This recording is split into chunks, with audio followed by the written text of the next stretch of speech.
Views and opinions expressed on the following program are those of the hosts and guests, and not necessarily those of the staff or management of alltalkradio.net.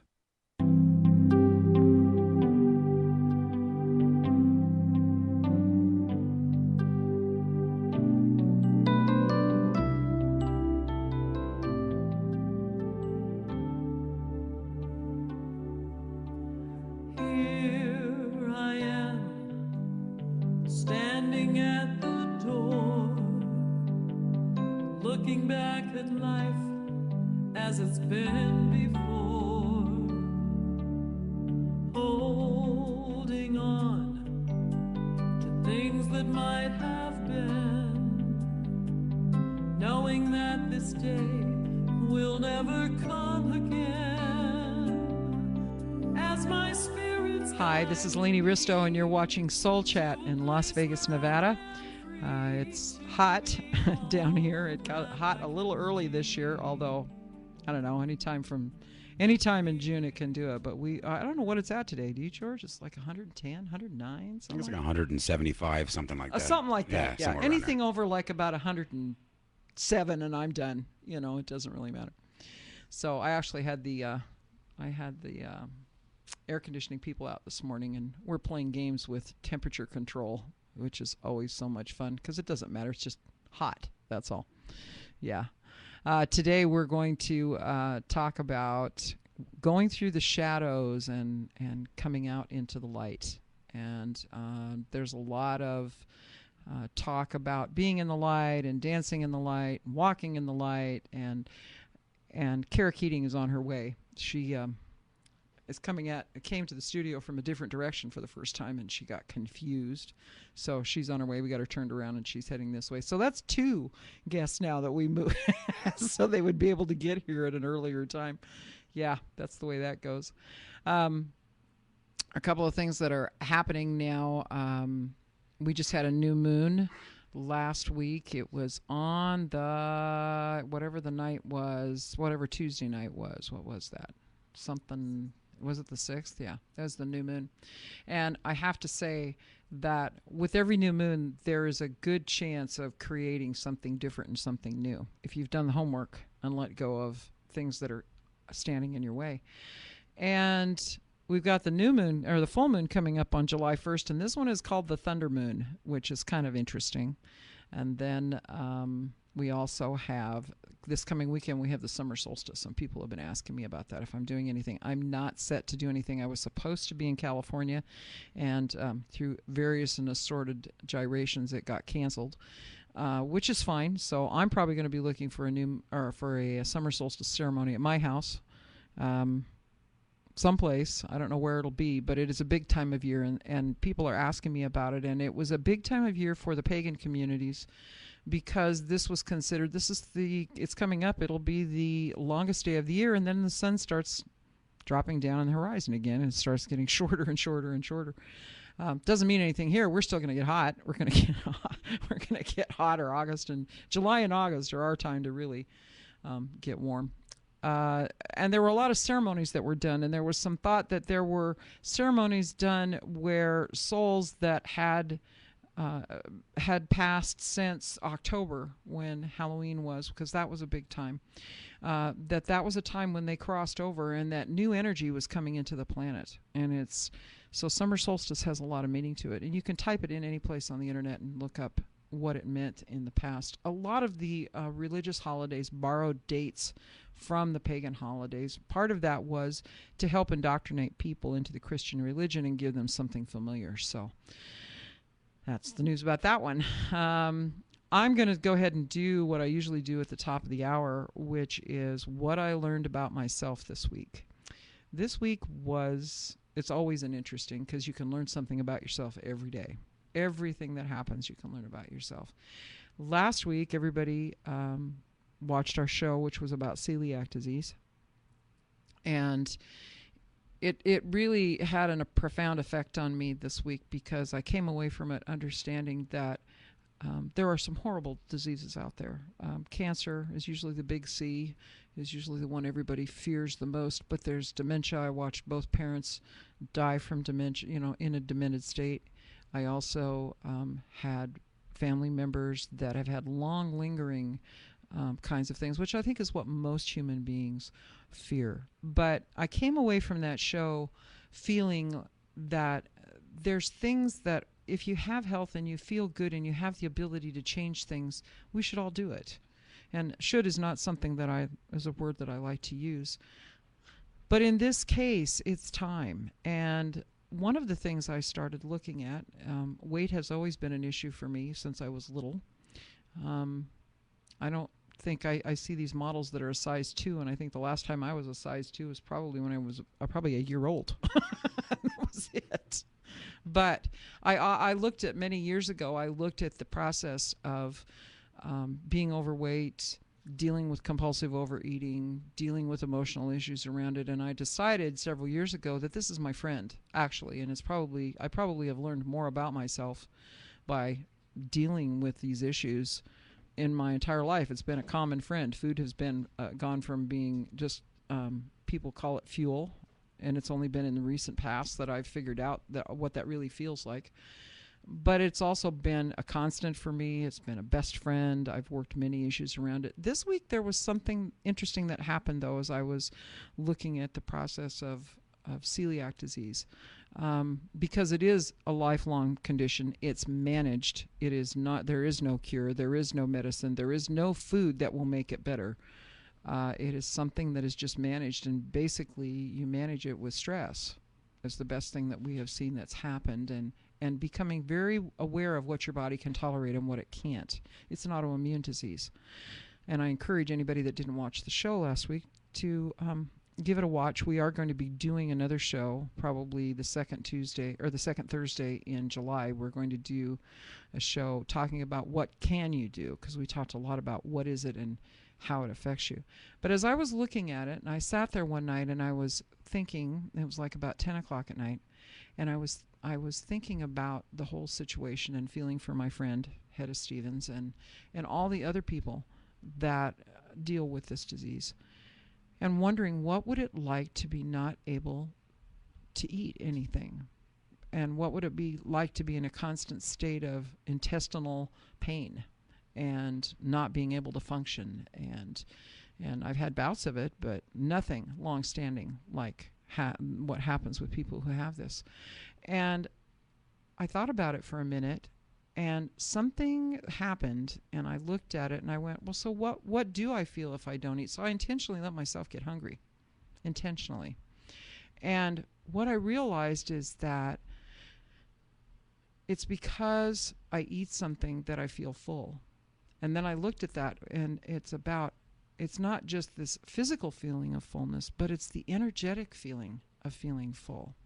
And so I have spent, since about last Saturday, looking at all the ways that I take myself out of pain. And one of the ways is nothing better than a warm chocolate chip cookie. I mean, it is that. We all have our trigger food, you know. And even the skinniest people on the planet will tell you there's something that they just have a terrible time passing up. So it's been an interesting process, and feeling places when I feel empty. And I found the magic combination for me is to eat something and watch a rerun on TV.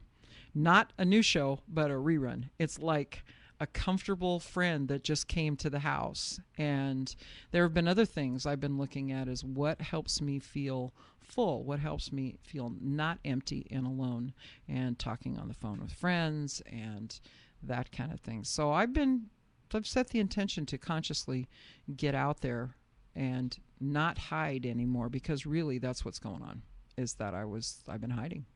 I've never stepped into my talent 100% the way I could. I've never gone in a direction. I had one friend that told me, he said, in some places you haven't even tried hard enough to fail. And I went, yeah, that's true. That one made me wince. So it's been an interesting situation. So stay tuned, because I actually got up this morning, the hottest day of the year so far, right? I think it's going to be the hottest day of the year, one of them. Yeah, I don't know, tonight, something. I actually went out and walked 2 miles this morning. It's actually been kind of mild so far, to be honest with you. Usually by now it's 100, 100, 100. We had actually been getting pretty lucky. Yeah, and you look at the weather for the next week or so, and it's like 108, 109, 110. That's about normal. Yeah, yeah. It just seemed like it was a couple weeks early, and what was interesting to me is it just went there. It didn't gradually come up. Here we go. Here comes Kara Keating. So stay tuned because I'm all about figuring out how not to hide and fill myself up without, feeling full without eating. That's going to be a trick. And I was just telling the audience that this has been my friend doing battles with weight and trying to friend it and trying to love it and then whatever it's been a lifelong journey with it, Absolutely. Yeah. Absolutely. And it's been a partner. So I was just saying that I got up and walked 2 miles today, although it was when it registered, because I have that Map My Fitness on my phone, and so I had it, and it went, do you want to share it on Facebook? And I said, sure. I should read these things before they do it, right? So it shows up on Facebook as 1.99.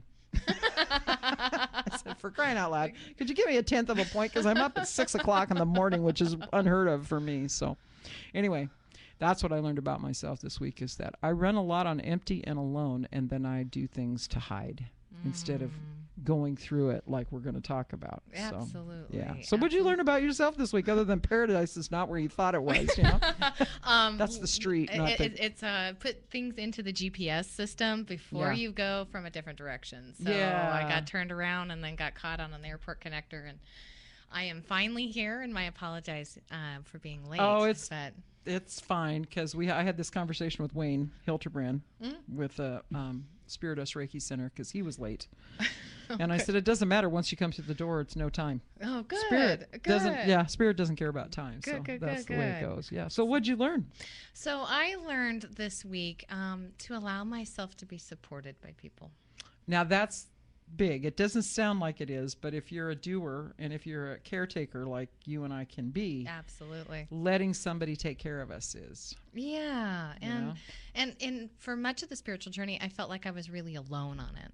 And now I have people in my life who really do support me and love me and care for me and are on the same spiritual path as me. Isn't that a shock? I know. When you turn around and there they are, and you go, "Oh, wow! There didn't used to be anybody there." I know.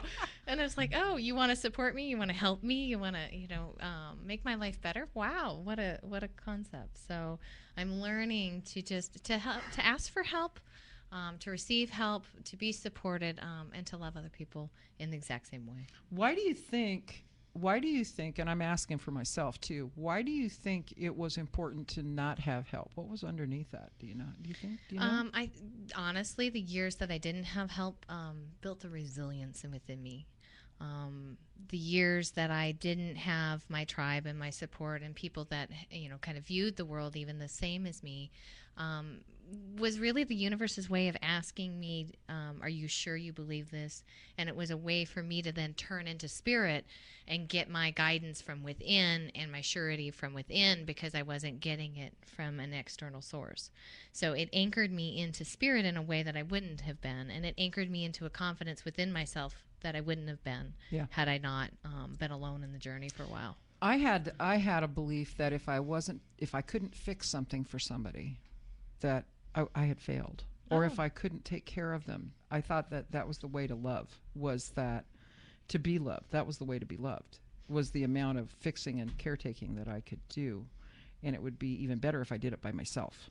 I get to be a hero and, that kind of stuff. I use it as a martyr. I do it as a martyr. Yeah, I was a great martyr for a long time. And I had a friend this morning that said, I can't imagine you like that at all. And I said, oh, yeah.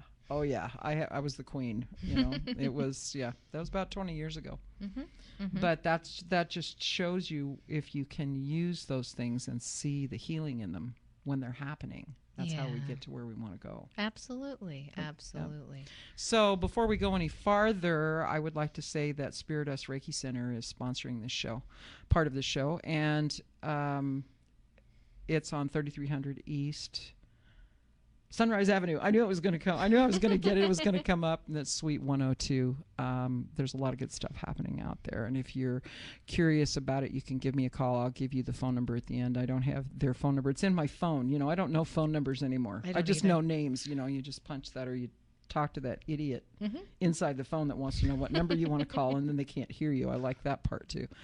So, but it's exciting because Soul Sanctuary has moved since you were here Yes. last. Yeah, we have Yeah. a much bigger space. So very, very excited about what's coming with Soul Sanctuary. So can I talk And about that yeah, for a second? talk about it. Yeah, Okay, that's because great. we're on the corner now of Flamingo and Spencer. And so it's 1771 East Flamingo Suite 104B. And we have a really nice space. We've teamed, I have two co-directors, one that's bringing a crystal store. So we have hand-picked beautiful crystals for sale. We have a Reiki master who's teaching Reiki and having Reiki circles at our center. And we also have the John of God crystal healing bed coming at the end of the month that will be a permanent fixture here in Vegas. So That's cool. So there's a lot of there's some really good places Yeah. to be able to get what you're looking for, and you get a variety of classes. And I know A Spiritus has a variety. variety of classes, and we all know each other. yes, You we know, do. It's kind of like, you know, we might as well, because my experience is that Spirit brings to me the people that are looking for the kind of work that I do, and I'm sure you've seen that too. You know, that there's certain people that are looking for you. Well, I figure we're all in this together, and That's we're right. all moving each other forward. So Yeah. if we can not be in competition, but be in support of one another, Right. that's the way to go, because that just moves everything forward for everybody. Right. So our topic is, if you notice, you and I kicked this around on text message one night, late. We were just kind of kicking it around, and we landed on something, and then I shortened it a little bit just because I realized when I started putting it down, I might as well write a paragraph, right? So it's through the shadows and into walking with walking with the Spirit, walking with light, you know. And we came up on that because Kara feels like I do. There are times when the best thing you can do is give yourself a shot in the arm and just get happy. Yeah, But the real healing happens when you can figure out what's causing the shadow. exactly. And you've written a book. Yeah. Yeah, I've got and a it's book. actually your journey, isn't it? Yeah, it's my own journey. It's called Yeah, I'm we're Enough gonna by put it up God. here like that. And it's my own spiritual journey, actually out of what I call spiritual idealism, towards, you know, really an authentic connection with the divine. And so that's what the book's about. So talk about that. What is an authentic connection with the divine? Because a lot of people have a connection with God, or they have the Creator, or they have the universe, or whatever they want to call it. But talk about the authentic Okay. connection. I'd like to. So for me, I spent many, many years studying the spiritual life, doing what everybody else was telling me to do. You know, doing the prayers that everybody said to pray, to, you know, the way that I should meditate, to the way, you know, I was acting my life, to affirmative prayer, to, you know, I followed Oprah. I did all of those things, and I wasn't happy. And then I always felt like a failure because I wasn't living up to all the things everybody was telling me a spiritual person should look like. And so what ended up happening is then I would act like a spiritual person. I'd put on a mask. I'd go to church. I would, you know, say all the right things, learned all the lingo. But then I would go home and was still as discontent as I had been years before.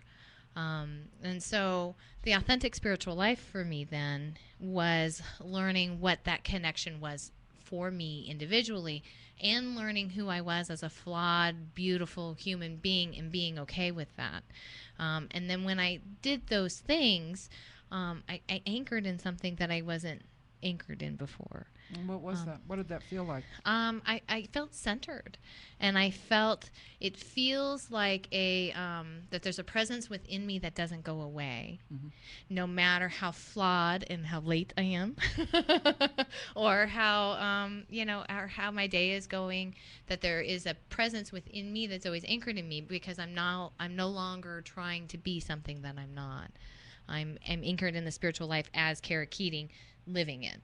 Not trying to be Mother Teresa. Not So you're trying to be walking the something. talk. You're Yeah. walking your own talk, not walking somebody else's talk. You're walking your own. Yes, and that's what the authentic spiritual life is for me. And how did you get there? How do you think, was there a turning point? Was it a series of events? Was it, because I think it's different for everybody. The turning it was a series of events. I had been disillusioned with some of the New Thought religion that I had been doing. And so I was spending one day, and I was reading Eckhart Tolle's book called The New Earth. And in the book, he goes on and on about how everybody has a pain body, and we're all just walking pain bodies, interacting with each other. And it was like the 5th reading of the book. I'd read it many, many times. And I was in that state in between sleep and wake, in that meditative state on the couch, and I heard something within me say, "You don't really believe this, do you?" And I kind of sat up enough on the couch, and I really heard within me, "You don't believe this, do you?" And I sat for a second with myself, and I went, "No, I don't."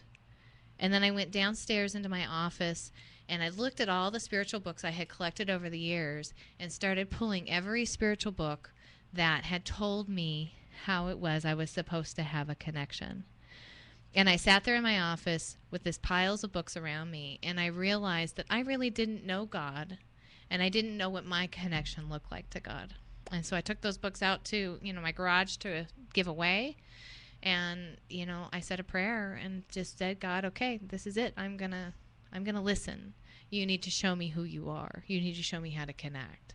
And that was the beginning, anyway, for me, moving forward into what that looked like. And it's many, many years, and a continued unfoldment for me. So it actually was a decision to actually say what was true for you. Pretty much. Pretty much. It was interesting because last Tuesday night on the new moon, I was at Spiritus with Joseph Whitewolf.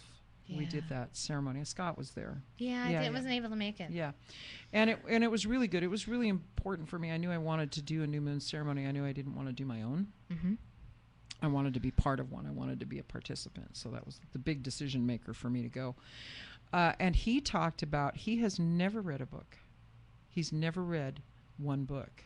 Beautiful. He had, but it was, school. He'll tell you that school was a struggle for him, and so what's interesting, the reason I bring that up is because his connection has been through nature, because he walks a shamanic path like I do, but his connection has been direct. So he hasn't read a book. He has not. So I think it's interesting that at one point he decided that this was going to work for him better than, because I think there was a lot of years of failure trying to do it like everybody else the same way, trying to read a book, trying to do things. Absolutely. And taking it in that way.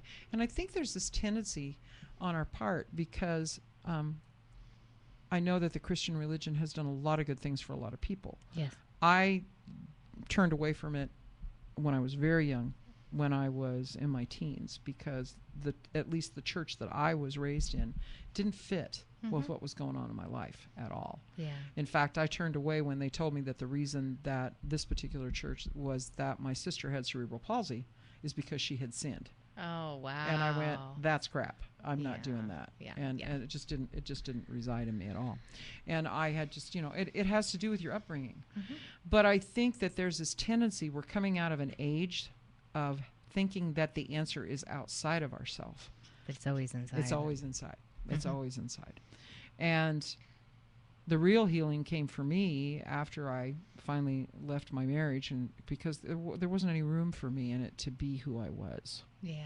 There was the line of, well, you can do whatever you want, but when you come home, leave yourself at the driveway. Leave all that weird stuff at the driveway, and there was no compromise on that. So eventually it just, we needed to go our different directions. And he ended up remarrying and married a woman who was absolutely suited to his life and the way he wanted to live. And, and I got to start unraveling and unfolding. And the unraveling took me through a lot of shadows that I needed to look at. Well, see, and that's the piece of the journey, is because, the depressions that I felt, or the sadness that I felt, and the frustration that I felt in my life was being out of alignment really with my own inner spirit.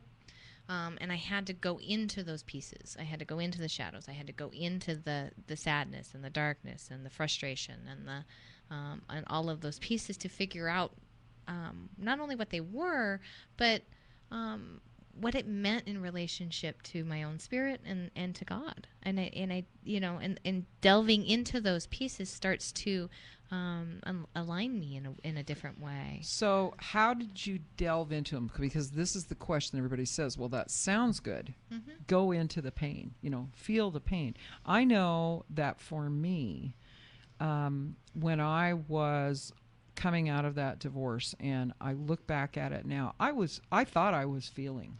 I really did. Mm-hmm. I was a mess. I was, what do they call it, a hot mess? Yeah, I was a mess. I mean, I could cry at the drop of a hat and I could feel this pain in my heart. But what was happening is I was splashing it all over everywhere. I would call up my friends and complain about what was going on and how hurt I felt, and I wasn't really going into it. No, you were taking it and pushing it out I was of you. pushing it out, even though I thought I was being very emotional. Yeah. Yeah. And you can tell when somebody, you've worked with people, I've worked with people, when people are truly in the center of whatever this pain is, whatever this, what I refer to as a wound, because there's something very, for lack of a better term, authentic about what you're hearing. It's not just releasing all of this emotion that's building up. And then you cry a little bit or a lot, and then you get better, and it releases endorphins in your brain, and it does all of that. But it's not really going under it. That's why I do the segment at the top. What did I learn about myself? Mm-hmm. Because that's where it is. I agree. So how did you delve into it?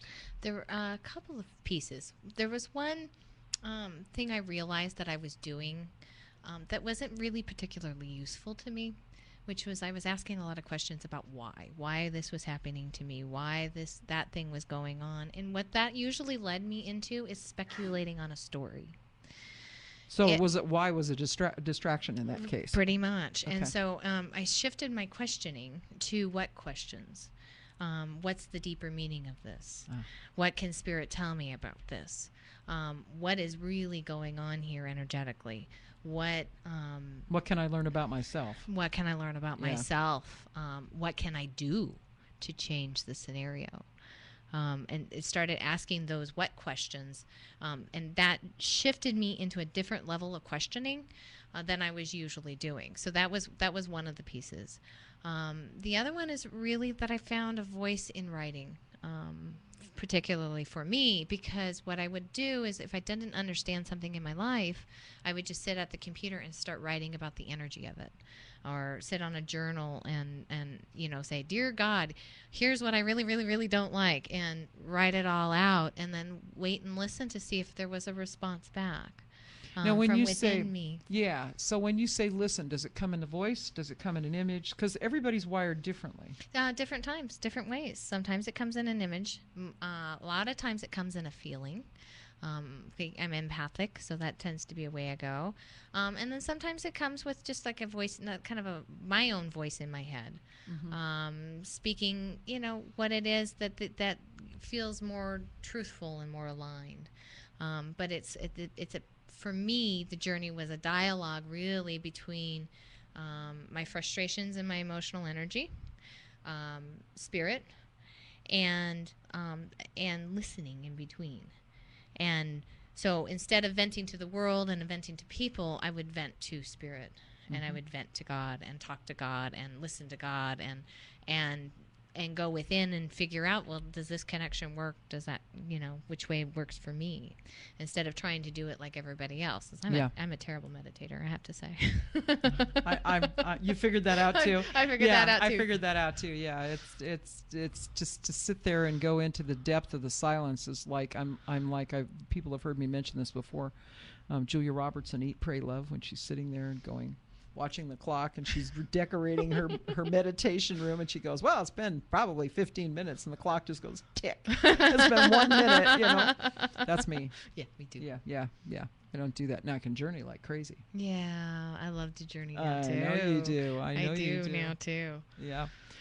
For me, I was coming out of that divorce, and for the first time in my life, I wasn't taking care of anybody but myself. Mm-hmm. And that goes back to what I said earlier in the show, where if I took care of somebody and if I fixed something for somebody, then that would mean I would be loved because their appreciation would show up, and that's how I had it all wired.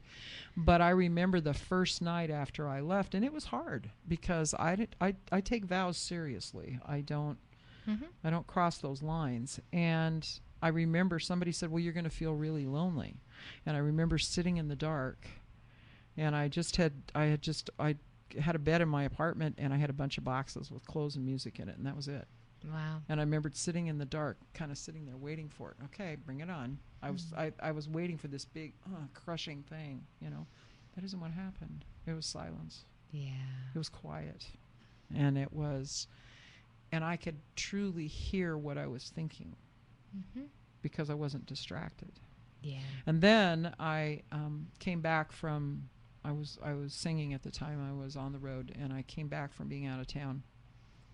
And some friends said, oh, we're going to go to this church. I don't remember what the name is. It's not there now in Portland. Big, huge church. It was like a Unity type of church. It was New Thought. And Mary Mann and Morrissey was the one that had that church.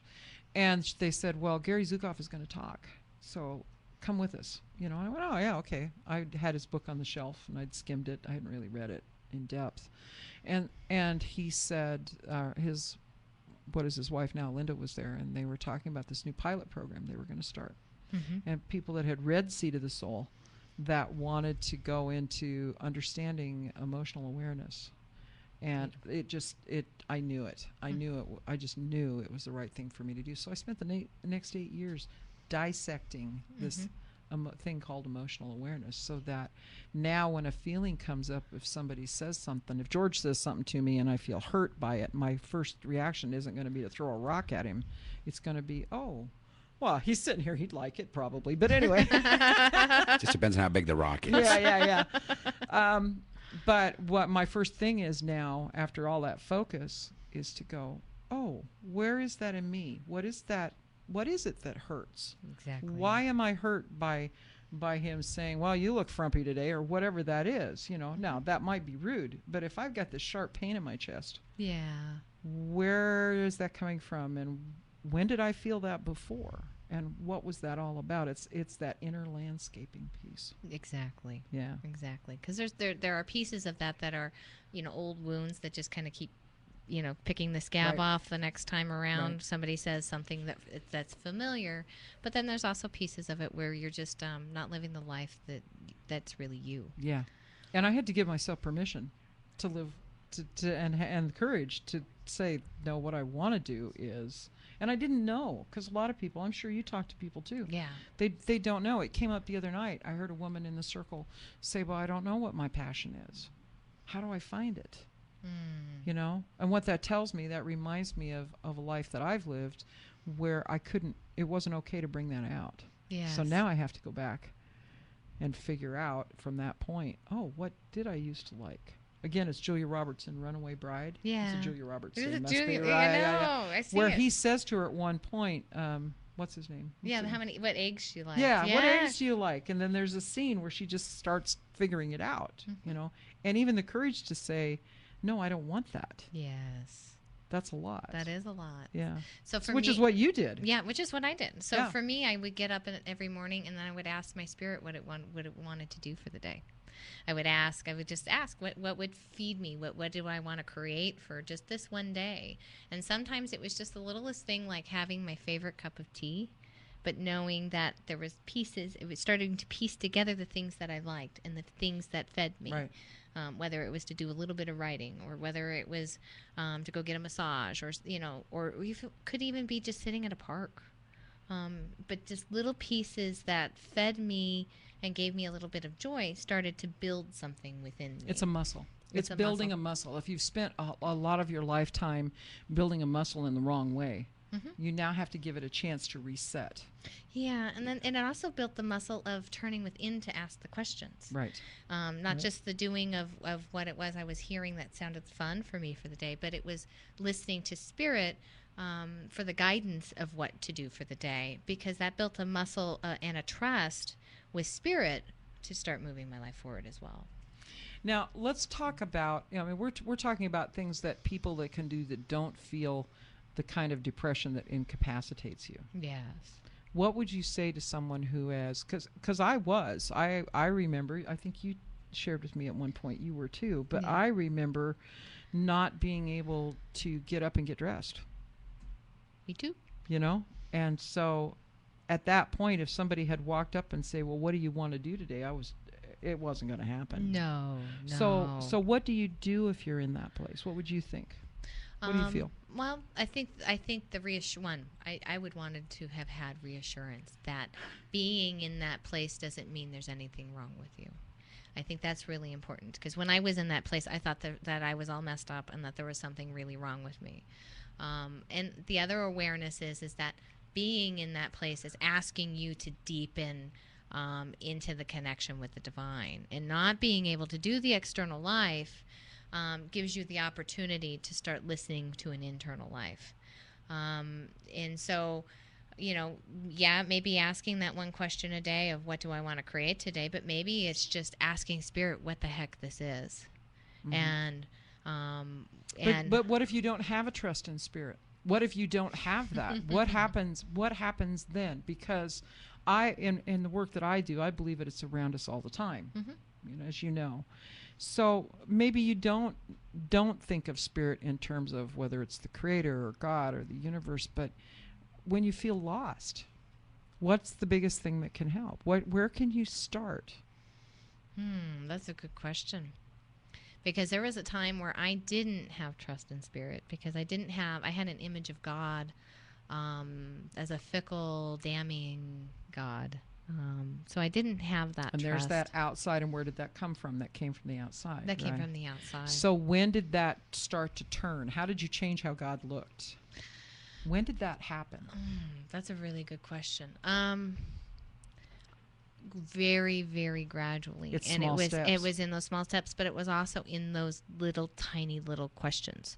Those if what would feed me today, and doing that one little thing gave me a little bit of faith that God was meeting me in things. It didn't mean I had to do large changes to my life, grand changes to my relationships. A lot of people think, to walk a spiritual path means they're going to change their careers and they're going to change their marriages. We're all going to walk around in white robes and with this glow on our face, and it's like, Exactly. Right. And we're all going to have to go to India, like Julia Roberts and Eat, Pray, Love. Yeah, You know, and sit in a cave someplace and not interact with everybody, and that's not the case. and never swear. If you're right, George. Yeah. I don't swear, Oh, so I no. wouldn't know anything about that. No. Yeah. I've slammed. I kept slamming my toe into the same corner on my house, and I broke it twice, and I swore. It was usually at myself. It's like, how could I miss that corner? How could I Again. not miss that corner again? But it is about being human too. I mean, I think about the people that helped me when I was coming out of that place. It seemed like the right phone call came at the right time. Yeah. And I wouldn't say that I had I didn't have a vision of God like you did. I always knew there was something much bigger that I was a part of, but I just didn't have any terminology for it, and I didn't like the definitions that had been handed to me up to that point. Yeah. But I think what happened is that I would have moments where I would ask whatever, that there's got to be something. I can't believe I'm going through this without an answer. And a phone call would come from someone who would have a piece for me. Yeah. you know? Beautiful. But I didn't even recognize it when that came, that's what that was. It took a few years for me to understand that was that synchronistic thing, that Spirit was at work. I finally was able to put a name on it after the fact, but not during it. Yeah. And that's what's hard.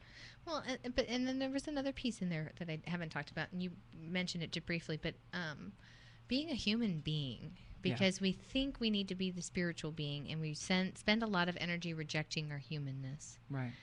But the moment I started embracing the fallibility of me, the human emotions, the anger, Forgiving the yourself frustration. because you were mad again. Yeah, Yeah.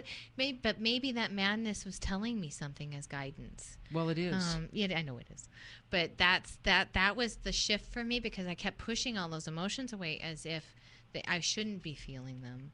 I shouldn't have them. It was either wrong or bad, or I wasn't spiritual or good enough by having them. And there's so much out there. I mean, for me, it's been a real journey. It was 8 years in what we called the Authentic Power Program. And how do you create authentically? And it was understanding, what am I feeling in this moment? Where did it come from? When have I felt it before? And that's really what being responsible for your own emotions is all about. Absolutely. But then it shifted, and it went up popped the shamanic path. I'd always been an energy healer. I'd always trusted, the energy that would come through my hands, Yes. because I was raised in it. That I accepted. So maybe it's looking at what you do accept that you can trust and know, and building from that. Absolutely. And it begins, like you had said, in the question of whatever's out there, talk to me. Whatever's out there, show me. Whatever it is, whatever you look like, because I don't know.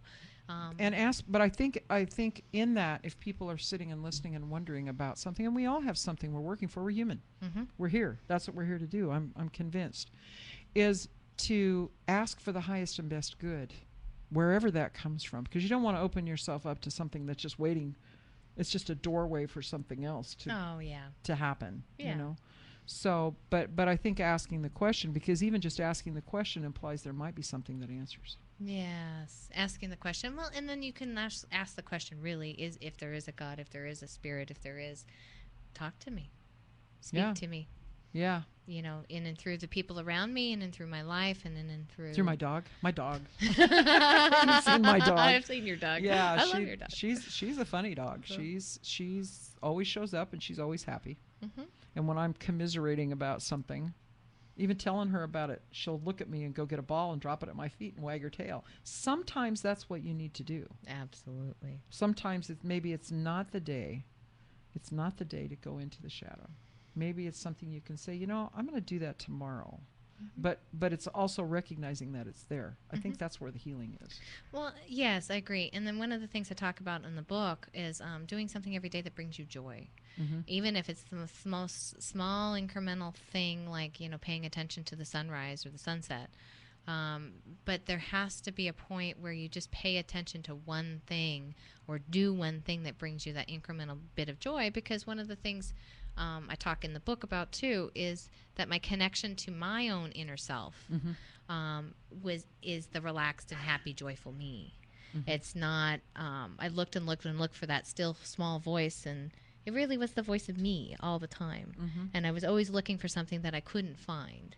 And maybe the voice comes through that cup of tea, and know that people are listening to two women talk about emotions, and women tend to do that. Guys go through this too. Yes. In a very deep way. Yes, they do. Because it's about purpose. I think it really locks in on purpose for them. Yeah. Well, I think it does for women too. Yeah. I think it does for women. I think with women, it's a relationship to ourselves first. Well, women then are about relationships. Yes, but then from that relationship to self, you move into purpose. Right, and I do believe that when you're in that dark place, when you're in the deepest shadow, when you think you're lost in the woods, that tiniest piece of light. Abraham Hicks, okay, the channeling books through Hay House, right? Yes, I know them. Talks about how if you're on a scale of 1 to 10, where 10 being joy and 1 being the deepest shadow you can be in, and if you're at a 3, you can it's possible to go to 10, but there maybe not be enough energy to do that. So reach for a 4 or a 5, and maybe that's watching a cartoon, or maybe that's I've got somebody blowing bubbles right now into the wind in the sun and saying to themselves, those are like my thoughts. Those little connections like that you're talking about. Yes. Because I remember when I was so depressed that somebody had said, well, why aren't, my ex-husband would say, why can't you just be happy? And you don't, it's hard to explain that. No, you can't be happy. You can't. You can't. It's not just mustering it up. No. There is You can't muscle your way to it. No, there's an inner alignment that hasn't happened. And the journey is always that unfoldment into an inner alignment. And when those two line up, that's when you truly hear spirit. Yes. And then I finally realized I wasn't alone. Now, I talked earlier in the program at the front end about how I realized when I stopped beating, I still have a piece of me that feels alone and empty. So I'm going after that. Mm-hmm. And I got the tools now to do it. Mm-hmm. You know, so we'll talk about that. Just kind of zipped by, didn't it? It always does. Look at time. I know, it always does. Yeah. It So we always just does. have a couple of minutes.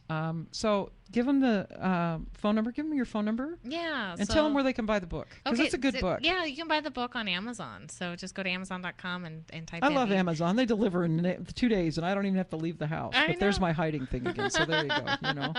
Well, yeah, we don't have to go out And shop. Soul Sanctuary.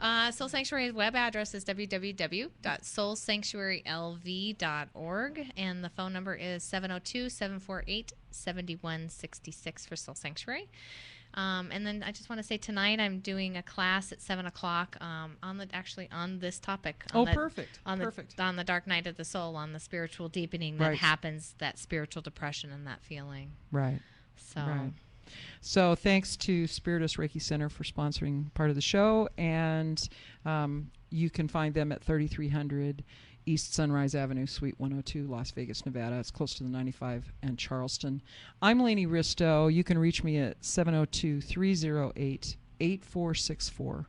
And this week, if you feel like you're not happy, you feel like wherever you are on that continuum of feeling in the shadows, or if you're feeling like you're just reaching for something and you can't get it, stop for a minute and do something that does bring you some kind of happy. Yes. You know, maybe it's a coloring book and crayons. You know, maybe it's bubbles. Maybe it's just sitting and giving yourself 5 minutes and setting a timer and saying, "I love to stare out the window. I'm going to stare out the window."